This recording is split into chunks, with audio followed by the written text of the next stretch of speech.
প্রিয় দর্শক, বাংলাদেশটা আসলে কাদের, আমাদের নাকি দাদাদের? সেটা পুলিশে যারা চাকরি করে তাদের সবচেয়ে ভালো জানা। তারপরে ওসি মোহাম্মদ আলীকে কনস্টেবল ভরত কুমার ধরে থাপড়ালেও সেটা বলতে মানা। প্রিয় দর্শক, এটাই 90% মুসলমানের দেশ, আর 8% ভারতবাসী, 41% ওসির চেয়ার দখল করে আছে বেশ। মোহাম্মদ আলীরাই এখানে সংখ্যালঘু আর ভরত কুমারেরাই সংখ্যাগুরু।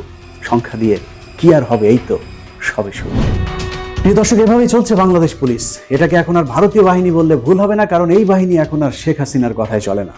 এখানে রায়শিদু চামার কুমারদের দাপটের দাড়ি টুপিওয়ালারা খুবই অসহায়। সব সময় তাদের মনে ভয় থাকে কখন যেন চাকরিটা যায়। বাংলাদেশ পুলিশকে নিয়ে গভীর ষড়যন্ত্র নিয়ে আমাদের আজকের অনুসন্ধান। সাথে আছে আমি ইলিয়াস হুসাইন।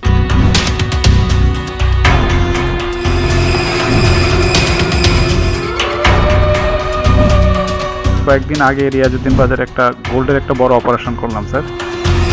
আমি তো স্যার এরপর একটু ভয়ে আছি স্যার, কারণ এখানে যারা আছে সবার সাথেই তো স্যারের একটা ভালো সম্পর্ক আছে।